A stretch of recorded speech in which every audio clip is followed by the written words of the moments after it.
중장년기에 꼭 섭취해야 될 동물성 단백질의 필수 조건은 이렇습니다. 제가 근육이 중요하다, 이 근육의 중요성 자주 강조하고 있습니다. 근육이 있게 되면 근육에 저장되어야 될 당분이 근육이 없잖아요. 그러면 뱃살로 저장한다는 얘기.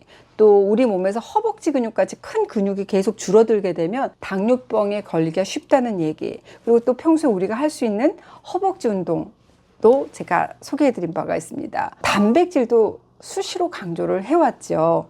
근육을 키우기 위해서 운동만큼 중요한 게 바로 단백질이라고 할 수 있습니다. H 단백질 이렇게 검색해보면 뭐 단백질이 풍부한 음식에 관한 그런 영상들, 또 아침 식사에 단백질을 어떻게 적용시키고 포함시킬까에 대해서도 여러 번 강조하고 설명해 드린 바가 있습니다. 그런데 제가 강조해 온 게 그냥 단백질이 아니라 항상 이 양질의 단백질이 중요합니다라고 말씀드린 거 기억하실 겁니다. 단백질이 풍부한 음식 하게 되면 여러분 가장 쉽게 떠오르는 게 아무래도 뭐 고기 같은 동물성 단백질이죠.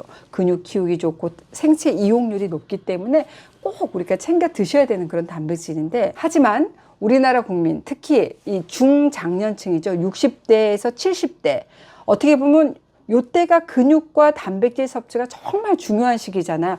요 시기의 분들이 의외로 단백질 섭취가 미흡하다는 것이 사실입니다. 국내의 한 연구를 살펴보면 60대 이상 10명 중에서 7명은 단백질 섭취량이 부족한 것으로 나타났습니다. 식물성 단백질 섭취량의 차이는 그렇게 크게 나타나지 않았는데, 특히 동물성 단백질의 섭취량이 이게 생활 환경에 따라서 큰 차이를 보였습니다. 그러니까 식물성 단백질보다 동물성 단백질을 많은 분들이 제대로 챙겨 드시지 못하고 있다는 그런 결과죠. 동물성 단백질을 충분히 섭취한 노인은 그렇지 않은 노인에 비해서 신체 기능 저하를 겪을 위험이 60%나 낮다는 연구 결과를 보면은 정말 동물성 단백질 섭취가 얼마나 중요한지 충분히 인지하실 겁니다. 그럼에도 불구하고 60대, 70대 이 중장년층에서 이 동물성 단백질을 제대로 섭취하지 못한 이유가 뭘까요? 첫 번째, 씹고 소화하는데 부담이 되잖아요. 그래서 섭취 자체를 꺼리는 경우도 많습니다. 그러니까 나이가 들게 되면 고기보다는 좀 어떻게 해요? 시원한 국물이라든지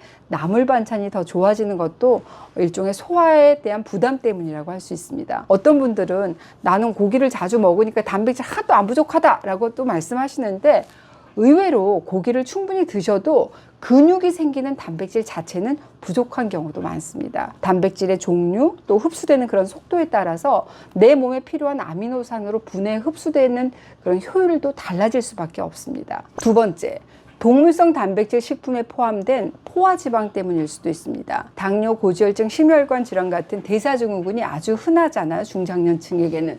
근데 이 포화지방은 혈관을 좁게 만들고 피를 좀 찐득하게 만드는 아주 위험한 성분이라고 할 수 있습니다. 고기에 들어있는 동물성 단백질은 아주 중요하지만 그와 함께 따라오는 항상 포화지방의 위험까지 우리가 감수하기가 그렇게 쉽지는 않습니다. 그럼 나 단백질 도대체 어떻게 먹으란 말이야? 라고 질문하시는 분들이 많으실 텐데요. 그래서 제가 오늘은 근육이 생기는 단백질, 또 노년의 건강을 준비하는 중요한 단백질을 우리가 어떻게 똑똑하게 골라서 드셔야 될지 그 비법을 알려드리겠습니다. 중장년기에 꼭 섭취해야 될 동물성 단백질의 필수 조건은 이렇습니다. 첫 번째, 섭취, 소화, 흡수가 쉬운 단백질. 두 번째, 이 근육 생성에 필수적인 아미노산을 포함한 단백질. 세 번째, 당뇨, 고혈압 등 만성 질환을 관리하는 데 도움이 되는 단백질.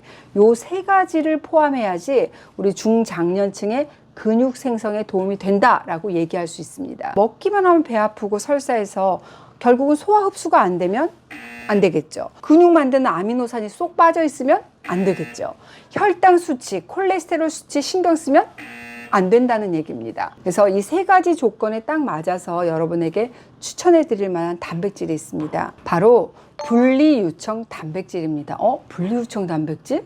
맞아요. 우리가 헬스장에서 근력 운동 하시는 분들이 거의 대부분 왜 물에 타먹는 단백질 보충제 파우더 있잖아요. 그 단백질 보충제 제품이 이 분리유청 단백질로 만들어집니다. 분리유청 단백질 제품이 많이 나오는 이유가 있어요. 우수한 단백질로 꼽히는 콩에 들어있는 대도 단백질, 또 우유에 들어있는 카세인 단백질에 비해서 훨씬 흡수되는 속도가 빠르기 때문입니다. 이 분리유청 단백질은 소화 흡수가 잘 되도록 유당을 제거한 락토프리 단백질이라고 할 수 있어요. 우리나라 사람들 중에서 무려 70%가 넘는 사람들에게 있다는 유당불내증. 이 유당불내증의 원인이 바로 이 유당, 락토스입니다. 문제는 이 대부분의 동물성 단백질이 젖소, 사냥 이런 어미젖으로 만들어지잖아요. 그렇기 때문에 그 안에는 유당이 포함되어 있어요. 그래서 내가 좋다고 먹었는데 항상 속이 부글부글 이렇게 끓고 설사가 나오는 그런 이유가 거기에 있습니다. 그래서 이런 분들은 유당이 없는 락토프리 없냐?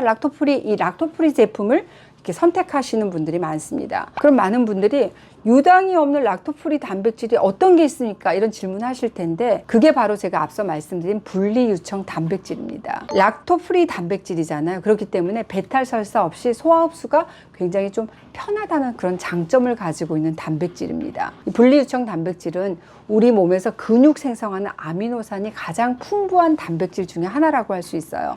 운동하시는 분들이면 이 아미노산 이름 한 번씩은 다 들어보셨을 거. 그래 내 들어봤어 하실 텐데 바로 BCAA라고 불리우는 분지사슬 아미노산이라고 할 수 있습니다. 단백질을 구성하는 아미노산 중에서 근육을 생성하는 핵심 아미노산 3총사가 있습니다. 바로 발린, 류신, 이소류신을 말합니다. 이 3총사 중에서도 특히 근육을 만들고 근육 피로를 줄이고 근육통을 완화시키고 운동한 후에 근육의 성장 회복을 촉진하는 아미노산이죠.